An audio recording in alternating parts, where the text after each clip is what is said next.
ನಮಸ್ಕಾರ ರೀಪ ಎಲ್ಲರಿಗೂ.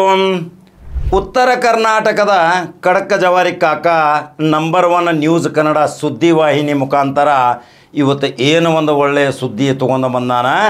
ರಾಜ್ಯ ರಾಜಕಾರಣದಲ್ಲಿ ಇದೊಂದು ಸುದ್ದಿ ಭುಗಿಲೆದ್ದು ಹೋಗತೈತಿ. 28ಕ್ಕೆ ಸರ್ಕಾರ ಬೇರೆ ಬರ್ತೈತಿ ಇದೇ ರಾಜ್ಯದಲ್ಲಿ. ಯಾವಾಗ ಖಡಕ ಜವಾರಿ ಕಾಕ ಏನು ಹೇಳ್ಕೊತ ಬಂದಾನ ಆ ರೀತಿಯಾಗಿ ಕಳೆದ 3 ದಿನಗಳ ಹಿಂದೆ ಇದೇ ಸುವರ್ಣಸೌಧದಲ್ಲಿ CT ರವಿ ಪ್ರಕರಣದಿಂದ ಒಕ್ಕಟ್ಟಾಯ್ತಾ BJP. ನೋಡಿದಿರಿ ಇವತ್ತು BJP ಎಷ್ಟೊಂದು ವೈಮನಸ್ಸಿತ್ತು. ಈ ಕಡೆ ಯಡಿಯೂರಪ್ಪ ಒಂದು ಗುಂಪು, ಈ ಕಡೆ ಯತ್ನಾಳದ ಒಂದು ಗುಂಪು, ಇವೆಲ್ಲ ಗುಂಪುಗಳು ಒಂದುಗೂಡಿ CT ರವಿನ ಸಮರ್ಥನೆ ಮಾಡುವ ಸಲುವಾಗಿ ರಾಜ್ಯಾದ್ಯಂತ ಪ್ರತಿಭಟನೆಗಳು ಸಹಿತ ಮಾಡಿದರು. ಆದರೆ ಎಲ್ಲರೂ ಒಕ್ಕಟ್ಟಾದರು. CT ರವಿನ ಬಗ್ಗೆ ಎಲ್ಲರೂ ಒಳ್ಳೆಯ ಅಭಿಪ್ರಾಯ ಪಡೆದುಕೊಂಡು ಇವತ್ತು ಭಾರತೀಯ ಜನತಾ ಪಕ್ಷಕ್ಕೆ ಒಂದು ಶಕ್ತಿ ತುಂಬಿದಂಥ ಇದೇ ಕರ್ನಾಟಕ ರಾಜ್ಯದ ಅನ್ಯಾಯಕ್ಕೊಳಪಟ್ಟಂಥ ರಾಜಕಾರಣಿ ಯಾರಂದರೆ ಬೆಳಗಾವಿಯ ರಮೇಶ್ ಜಾರಕಿಹೊಳಿ ಅಲ್ರಿ. ಯಾಕೆ ರಮೇಶ್ ಜಾರಕಿಹೊಳಿಗೆ ಅನ್ಯಾಯ ಮಾಡಿತು ಕಾಂಗ್ರೆಸ್ದಲ್ಲಿ ಇಡೀ ಕಾಂಗ್ರೆಸ್ ಪಕ್ಷದ ಎಲ್ಲ ಧುರೀಣರು ಯಾರೂ ಅನ್ಯಾಯ ಮಾಡಲಿಲ್ಲ. ಈ ರಮೇಶ್ ಜಾರಕಿಹೊಳಿಗೆ ಅನ್ಯಾಯ ಮಾಡಿದಂಥ ಆ ಮಹಾನಾಯಕ ಇಂದು CT ರವಿನ ಬೆನ್ನು ಹತ್ತಿ ಕೊಲ್ಯಾಪ್ಸ್ ಮಾಡುವ ಸಲುವಾಗಿ ಪ್ರಯತ್ನ ಪಟ್ಟಿದ್ದು ಜಗಜಾಹಿರಾಗತೈತಿ. ಕರ್ನಾಟಕ ರಾಜ್ಯದಲ್ಲಿ ಇದೇ ರಮೇಶ್ ಜಾರಕಿಹೊಳಿ ರಾಜ್ಯ ಮಟ್ಟದ ನಾಯಕನಾಗಿ ಹೊರಬಿದ್ದಿದ್ದ, ಮುಖ್ಯಮಂತ್ರಿ ಸ್ಥಾನಕ್ಕೆ ಸಮೀಪ ಆಗಿದ್ದ, ಎಂತಹ ಜಲಸಂಪನ್ಮೂಲ ಖಾತೆ ಹೊಂದಿದ್ದ, ಅನೇಕ ಟೆಂಡರಿಂಗ್ ವ್ಯವಹಾರಗಳಾಗಿದ್ದವು. 25,000 ಕೋಟಿ ರೂಪಾಯಿ ಬಜೆಟ್ ಸಹಿತ ಮಂಜೂರಾಗಿತ್ತು. ಯಾವಾಗ ಕೈಯಲ್ಲಿ ತುತ್ತು ಬಂದಾಗ ಬಾಯಾಗ ಹೋಗಾಕ ಕೊಡಲಿಲ್ಲ ಪಟ್ಟಭದ್ರ ಹಿತಾಸಕ್ತಿಗಳು. ಜನರಿಗಾಗಿ ಅನೇಕ ಯೋಜನೆಗಳನ್ನು ನಿರೂಪಣೆ ಮಾಡಿದ್ದ, ಅನೇಕ ನೀರಾವರಿ ಸೌಲಭ್ಯಗಳನ್ನು ಒದಗಿಸುವ ಸಲುವಾಗಿ ಎಷ್ಟೋ ನೆನೆಗುದಿಗೆ ಬಿದ್ದಂಥ ಯೋಜನೆಗಳನ್ನು ಕಾರ್ಯರೂಪಕ್ಕೆ ತಂದು ಬೆಳಗಾವಿಯಲ್ಲಿ ಜಲಸಂಪನ್ಮೂಲ ಮಂತ್ರಿ ಸ್ಥಾನ ಯಾರು ಹೊಂದಿರಲಿಲ್ಲ, ಓಂ ಪ್ರಕಾಶ್ ಕಣಗಲಿನ್ ಬಿಟ್ರೆ. ರಮೇಶ್ ಜಾರಕಿಹೊಳಿ ಇಚ್ಛಾಶಕ್ತಿ ವ್ಯಕ್ತಿ. ಇಂದು ರಾಜ್ಯಾದ್ಯಂತ ಇವತ್ತು ರಮೇಶ್ ಜಾರಕಿಹೊಳಿನ ನೆನೆಸಾಕತ್ತಾರ. ಇದೇ ಬರುವ 28ರಂದು ಕರ್ನಾಟಕ ರಾಜ್ಯದಲ್ಲಿ ಭಾರತೀಯ ಜನತಾ ಪಕ್ಷ ತರುವಲ್ಲಿ ಈ ರಮೇಶ್ ಜಾರಕಿಹೊಳಿ ಪ್ರಮುಖ ಪಾತ್ರ ವಹಿಸಿ ರಾಜ್ಯದ ಚುಕ್ಕಾಣಿ ಹಿಡಿಯುವಲ್ಲಿ ಈ ಯಶಸ್ವಿ ಆಗ್ತಾನನ್ನೋದು ಇದು ನನ್ನ ಗುಪ್ತ ದಳದ ಮಾಹಿತಿ. ನನ್ನದೇ ಆದಂಥ ಕೆಲವು ಸಮೀಕ್ಷೆಗಳದಾವ, ನನ್ನದೇ ಆದಂಥ ಪತ್ರಿಕೋದ್ಯಮದ ಕೆಲವು ತನಿಖಾ ತಂಡಗಳು ಅದಾವ. ಅವು ಎಲ್ಲವೂ ಸತ್ಯಾಂಶದಿಂದ ಹೊರಗೆ ಬರ್ತಾವ. ಯಾರ ಮುಲಾಜಿಗಿಲ್ಲದೆ, ಯಾರಿಗೆ ಹೆದರದೆ ಬೆದರದೆ ಸುದ್ದಿ ವರದಿ ಮಾಡುವಂಥ ಖಡಕ ಜವಾರಿ ಕಾಕಾಗ ನೀವು ಎಷ್ಟೊಂದು ಪ್ರೀತಿ ಕೊಡ್ತೀರಿ. ಸಾವಿರಾರು ಜನ ಬಂದು ಫೋಟೋ ಹೊಡ್ಕೋತೀರಿ. ಅದು ಅಭಿಮಾನ ಅಲ್ರಿ. ಇವತ್ತು 100 ಕೋಟಿ ರೂಪಾಯಿ ಖರ್ಚು ಮಾಡಿ ಮಾಧ್ಯಮ ತಯಾರು ಮಾಡಿರ್ಬೋದು. ಅಕ್ಷರ ಬರೆಯಲ್ಲದವರು ಮಾಧ್ಯಮದಲ್ಲಿ ಅದಾರ. ಅವರಿಗೆ ಮಾಧ್ಯಮ ಅನ್ನೋದು ಗೊತ್ತಿಲ್ಲ, ಅವರಿಗೆ ಪತ್ರಿಕೋದ್ಯಮ ಅನ್ನೋದು ಗೊತ್ತಿಲ್ಲ. ಆ ಪತ್ರಿಕೆಯನ್ನು ಉದ್ಯೋಗವನ್ನಾಗಿ ಮಾಡಿಕೊಂಡಂಥ ಕೆಲವು ಪಟ್ಟಭದ್ರ ಹಿತಾಸಕ್ತಿಗಳು ಈ ಪವಿತ್ರ ಪತ್ರಿಕಾ ಲೋಕಕ್ಕೆ ಸೇರಿ ಮಲಿನಗೊಳಿಸ್ಯಾರ. ಆದರೆ ರಾಜ್ಯಾದ್ಯಂತ ಇವತ್ತು ಸತ್ಯಕ್ಕಾಗಿ ನನ್ನ ನಡೆ, ಸತ್ಯವೇ ನನ್ನ ನುಡಿ, ಸತ್ಯದ ಕಡೆ ನನ್ನ ಗಮನ, ಸತ್ಯಕ್ಕಾಗಿಯೇ ನನ್ನ ಜೀವನ ಅನ್ನುವ ಒಂದು ಈ ಮಾಧ್ಯಮದ ಮುಖಾಂತರ ಕರ್ನಾಟಕ ರಾಜ್ಯದಲ್ಲಿ 28ರಲ್ಲಿ ಭಾರೀ ಬದಲಾವಣೆ ಆಗುವುದು. ಯಾಕಂದರೆ ಇವತ್ತು ರಾಜ್ಯಾದ್ಯಂತ ಪೊಲೀಸರ ಮುಖಾಂತರ ಯಾರಾದರನ್ನಾದರೂ ಹತ್ತಿಕ್ಕಲು ಪ್ರಯತ್ನ ಮಾಡಲಾಗುತ್ತಿದೆ. ಬಂಧನಕ್ಕೊಳಗಾದ 23 ತಾಸಿನಲ್ಲಿ ಮಾನ್ಯ ನ್ಯಾಯಾಲಯ ಆದೇಶ ಕೊಡ್ತೈತಿ. ತಕ್ಷಣ ಯಾವ ಸ್ಥಳದಲ್ಲಿ ಇದ್ದಾರೆ CT ರವಿ ಅವನನ್ನು ಬಿಡುಗಡೆ ಮಾಡಬೇಕು. ನ್ಯಾಯಾಲಯದ ಆದೇಶ ಎಲ್ಲರೂ ಗೌರವ ಮಾಡಬೇಕ್ರಿ. ಅವ್ರ ಪರವಾಗಿ ಬಂದ್ರೂ ಗೌರವ ಮಾಡಬೇಕು, ಇವ್ರ ಪರವಾಗಿ ಬಂದ್ರೂ ಗೌರವ ಮಾಡಬೇಕು. ನ್ಯಾಯಾಲಯ ಸಂವಿಧಾನಬದ್ಧವಾದ ಒಂದು ಹಕ್ಕು. ನ್ಯಾಯಾಲಯ ಆದೇಶವೇ ಅಂತಿಮ ತೀರ್ಪು. CT ರವಿ ಪ್ರಕರಣದಲ್ಲಿ ಕೆಲವು ಎಡವಟ್ಟು ಅದು ಕಾಣ್ತೈತಿ. ರಾತ್ರಿ ಹಗಲಿ ತೊಗೊಂಡು ತಿರುಗಾಡೋದು ಅವಶ್ಯಕತೆ ಇತ್ತೋ ಇಲ್ಲೋ.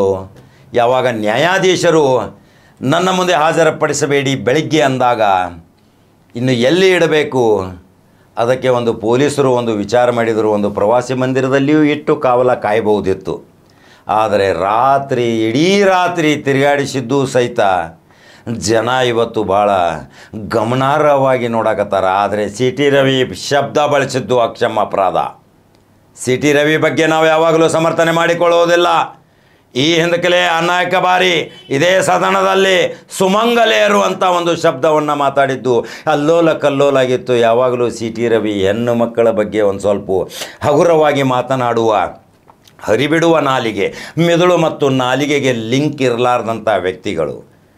ಹೆಂಗೆ ಈಶ್ವರಪ್ಪ ಮೂಲೆ ಗುಂಪಾದು, ಹೆಂಗೆ ಯತ್ನಾಳ ಮೂಲೆ ಗುಂಪಾಗಿದ್ದು, ಅದೇ 3ನೇ ಸಾಲಿನಲ್ಲಿ ಸಿ ಟಿ ರವಿ ಮುಂದಾಗಿದ್ದು. ಆದರೆ ಇಲ್ಲಿ ಪ್ರಮುಖ ಅಂಶವೊಂದು ಗಮನಿಸಬೇಕು. ಇವತ್ತು ಸಿ ಟಿ ರವಿ ಪ್ರಕರಣದಿಂದ ಭಾರತೀಯ ಜನತಾ ಪಕ್ಷ 16 ಬಾಗಿಲಾಗಿದ್ದು ಒಂದೇ ಮನೆಗೆ, ಆ 16 ಬಾಗಿಲುಗಳು ಒಂದಾಗಿದ್ದು ಒಂದು ಗಮನಾರ್ಹ ವಿಷಯ.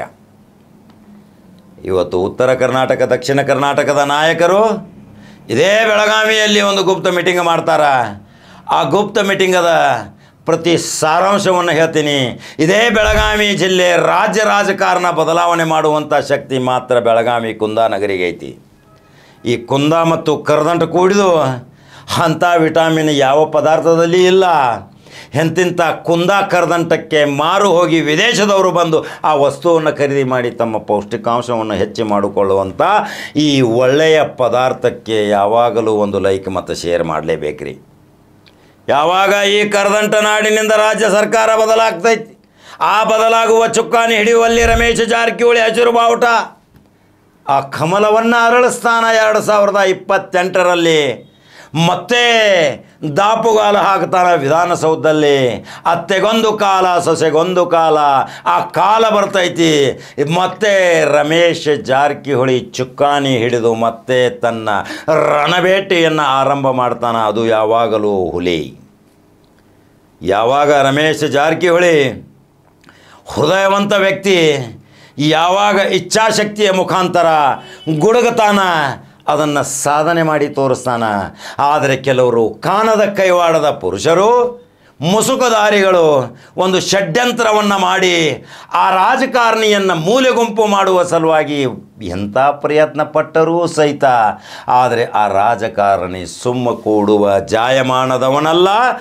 ಈಗ ಸಿ ಟಿ ರವಿಯ ಪ್ರಕರಣದಿಂದ ರಾಜ್ಯಾದ್ಯಂತ ಈಗ ನಾವು ಒಕ್ಕಟ್ಟಾದರೆ ಮಾತ್ರ ಭಾರತೀಯ ಜನತಾ ಪಕ್ಷಕ್ಕೆ ಭವಿಷ್ಯ, ಇಲ್ಲದಿದ್ದರೆ 28ಕ್ಕೆ ಭಾರತೀಯ ಜನತಾ ಪಕ್ಷದ ಭವಿಷ್ಯ ನೊಚ್ಚು ನೂರಾಗತೈತಿ. ಅದನ್ನು ಹೈಕಮಾಂಡ್ ಸಹಿತ ನೋಡಾಕತೈತಿ. ರಮೇಶ್ ಜಾರಕಿಹೊಳಿ ಶಕ್ತಿ ಕರ್ನಾಟಕದಾಗ ಎಷ್ಟೈತೆ ಅನ್ನೋದು.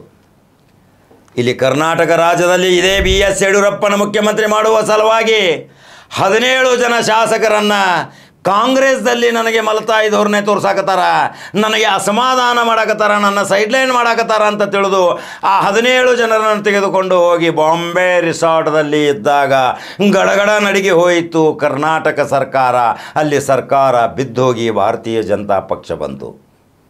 ನೋಡಿದರೆ ಯಾವಾಗ ಯಾರ್ಯಾರು ಮಂತ್ರಿಗಳಾದರು, ಯಾರ ಪುಣ್ಯಲೆ ಮಂತ್ರಿ ಆದರು, ಅದರ ಚುಕ್ಕಾಣಿ ಹಿಡಿದವರು ಯಾರು, ಆ ನಾಯಕನ್ಯಾರು, ಎಲ್ಲರಿಗೂ ತನ್ನ 17 ಜನರಿಗೂ ಸಹಿತ ಮಂತ್ರಿ ಸ್ಥಾನ ಕೊಡಿಸಿದಂಥ ಇದೇ ಏಕೈಕ ರಾಜಕಾರಣಿ ಬೆಳಗಾವಿಯ ರಮೇಶ್ ಜಾರಕಿಹೊಳಿ.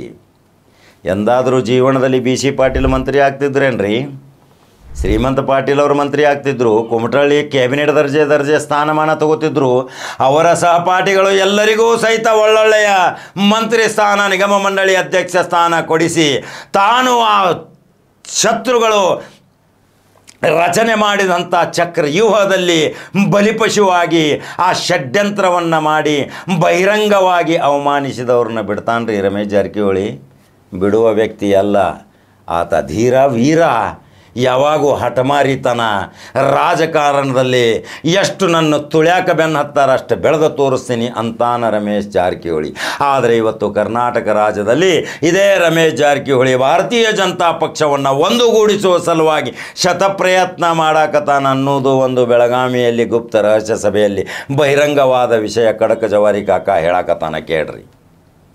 ಈ ಜಾರಕಿಹೊಳಿ ಸಾಮ್ರಾಜ್ಯದ ಹಿರಿಯಣ್ಣ ದೊಡ್ಡಣ್ಣ ತನ್ನ ನಾವನ್ನು ತಾನೇ ಹೊಡಿತಾನ. ಆ ನಾವಿನಲ್ಲಿ ಅನೇಕ ಜನರು ಕೂತು ಹೋದರು, ದಡ ತಲುಪಿಸ್ತಾನ ಅನ್ನೋದು ಗ್ಯಾರಂಟಿ ಐತೆ. ಅವನ ಬೆನ್ನು ಹತ್ತಿದವ್ರು ಯಾರಿಗೂ ಮೋಸ ಮಾಡಿಲ್ಲ. ಅವನೇ ರಮೇಶ್ ಜಾರಕಿಹೊಳಿ, ಈ ಜಾರಕಿಹೊಳಿ ಕುಟುಂಬದ ದೊಡ್ಡಣ್ಣ. ಈ ಕರ್ನಾಟಕ ರಾಜ್ಯದಲ್ಲಿ ಇನ್ನು ಕೆಲವೇ ದಿನಗಳಲ್ಲಿ ಇನ್ನೂ ಅಲ್ಲೋಲ ಕಲ್ಲೋಲ ಆಕೈತಿ. ರಾಜಕೀಯ ಧ್ರುವೀಕರಣ ಪ್ರಾರಂಭ ಆಕೈತಿ. ಜನವರಿಯಲ್ಲಿ ಒಂದು ಧೂಮಕೇತು ತಯಾರಾಕೈತಿ. ಅಲ್ಲಿ ಒಂದು ಸುನಾಮಿ ಅಲೆ ಬರ್ತೈತಿ.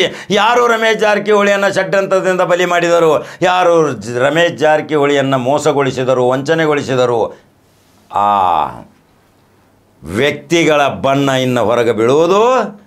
ಅದಕ್ಕೆ ಒಂದು ಅಡ್ಡ ಪರದೆ ಇನ್ನು ಬೀಳ್ತೈತಿ. ಇನ್ನು ಅಡ್ಡ ಪರದೆ ಬಿದ್ದ ಮೇಲೆ ಮತ್ತೆ ಕಾರ್ಯಚಟುವಟಿಕೆ ಮುಖಾಂತರ ಇದೇ ಬೆಳಗಾವಿ ಜಿಲ್ಲೆಯಲ್ಲಿ 11 ಕಾಂಗ್ರೆಸ್ ಶಾಸಕರಿದ್ದರೆ 15 BJP ಶಾಸಕರನ್ನು ತಯಾರು ಮಾಡುವಂಥ ಶಕ್ತಿ ಮಾತ್ರ ಈ ದೊಡ್ಡಣ್ಣ ರಮೇಶ್ ಜಾರಕಿಹೊಳಿಗೆ ಮಾತ್ರ ಆ ಶಕ್ತಿ ಐತಿ. ಅದನ್ನು ತಯಾರಿ ಮಾಡಕತ್ತಾನ, ಸುಮ್ಮ ಕೂತಿಲ್ಲ ಆ ವ್ಯಕ್ತಿ. ಅನೇಕ ಅಪಾರ ಜನ ಬೆಂಬಲ, ಲಕ್ಷಾಂತರ ಜನರ ಬೆಂಬಲ, ಅಭಿಮಾನಿಗಳ ಕೂಟ, ಎಲ್ಲಿ ನೋಡಿದಲ್ಲಿ ದಿಟ್ಟ ಹೋರಾಟ, ನೇರ ಮಾತುಗಾರಿಕೆ, ಎದೆಯಿಂದ ಧಡಲ್ ಧಡಲ್ ಧಡಲ್ ಧಡಲ್ ಮಾತನಾಡುವಂಥ ಅಪ್ಪಟ ರಾಜಕಾರಣಿ ಅಂದರೆ ರಮೇಶ್ ಜಾರಕಿಹೊಳಿ ಅಲ್ರಿ. ಈಗ ಭಾರತೀಯ ಜನತಾ ಪಕ್ಷದಿಂದ ಈ CT ರವಿ ಪ್ರಕರಣದಿಂದ ರಾಜ್ಯ ಸರ್ಕಾರ ಏನು ಎಡವಟ್ಟು ಮಾಡಿತು, ಇನ್ನು ನ್ಯಾಯಾಲಯದ ಮುಖಾಂತರ ಇನ್ನು ಬಹಿರಂಗಗೊಳ್ತೈತಿ. ಇನ್ನು ಕಾದು ನೋಡ್ಬೇಕಲ್ರಿ.